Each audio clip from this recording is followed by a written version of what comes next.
This is Decadance. We have our Monday motivation well underway.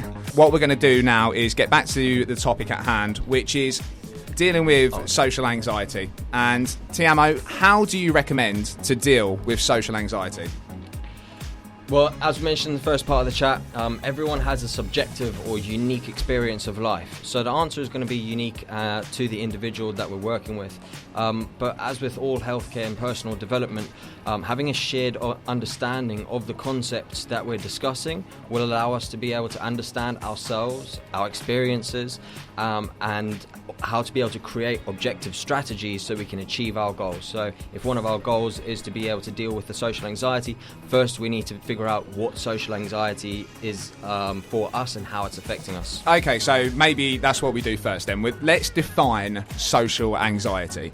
Okay, yeah, so you can define social anxiety as a mental health conditioning that's brought on by external influences and stressful life experiences, and this can be characterized by an intense present fear of being watched and judged by others, and it can also include experiences of nervousness, panic, or avoidance related to forms of social interaction.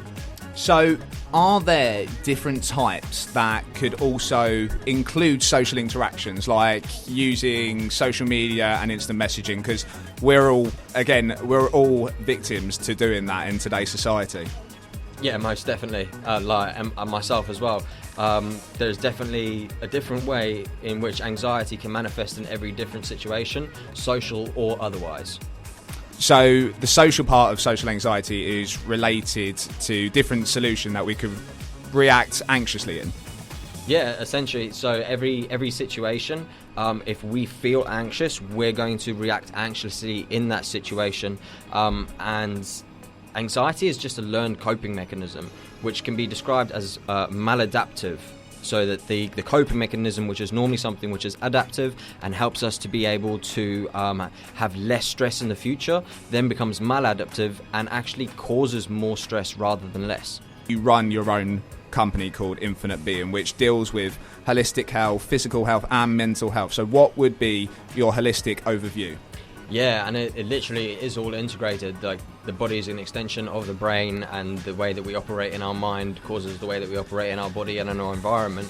And in terms of taking an overview of the whole situation, it's first to understand one about ourselves, and if we have coping mechanisms which are maladaptive, so if they cause us more stress and actually damage our health, what kind of position will that put us in the future? Two, if we have negative thoughts that are sort of filling our mental space and causing us to be less present from the moment when we're around people, we will start to get distant from the actual present feeling and sensation of what's happening in front of us, and that will cause us to then be able to feel, or cause us to feel more overwhelmed with handling social situations. So to be able to look at all of that and figure out, is going into a social situation, say going out for dinner or drinks with friends, is that going to cause more stress? And if you are likely to cause stress, to experience stress, how can you handle that effectively? See, that's actually really helpful, because I'm not a socially awkward person. I don't get anxious in those situations, but I can see how people would feel like that, and having one drink would make it feel worse, and having another. But it's like we were talking about earlier, when you ride that ball and then all of a sudden later it just deflates. So obviously external influences like COVID can really cause additional stress for people to deal with. So if there is even more important for people to know, what tools can we use to overcome social anxiety? Yeah, well, and fair point about COVID as well. That absolutely has been something which is massively increasing social anxiety. And for myself, I was always very socially outgoing until we had to sit down a lot when we were together at university, and sitting down made me less expressive, which caused me to actually build up more anxiety. So previously, where I wasn't a very socially anxious person, I started to become more socially anxious, but again, still depending on stress, and that's something that COVID has massively increased for everyone.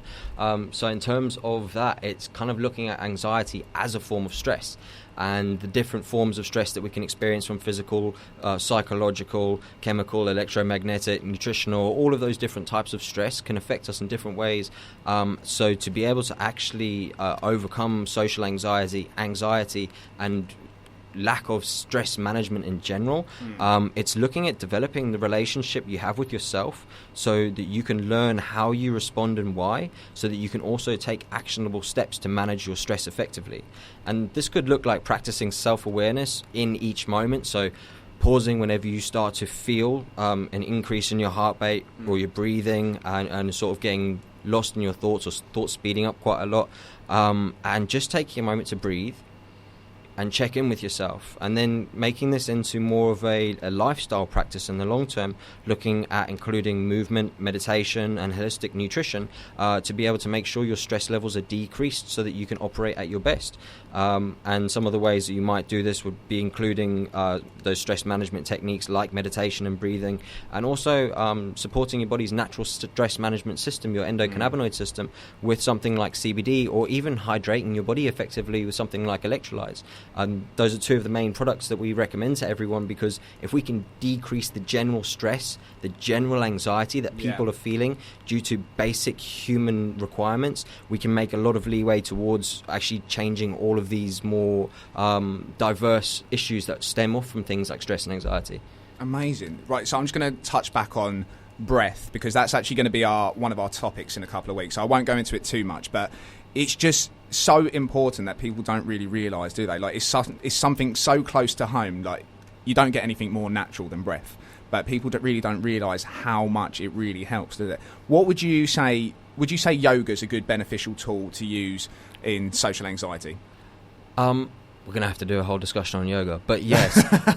He's got a whole one on yoga. I love yoga. If you find a great practitioner, there's a company called G&E Events which do great yoga like events near Brighton. If you find a practitioner that can teach you how breathing is a mechanic of the human body, and how you can, it's like we fuss about food a lot, right? Yeah. And you can go without eating fine for like several weeks. Well, you say that. I wouldn't say fine. I'm very grouchy after. And the hanger's there, the emotion's there underneath the layers of food. But essentially what happens is, well, same with drinking water. You can survive without water for a day, several days, no problem. How long can you hold your breath for? Oh, God. Me, I don't have the best lung capacity.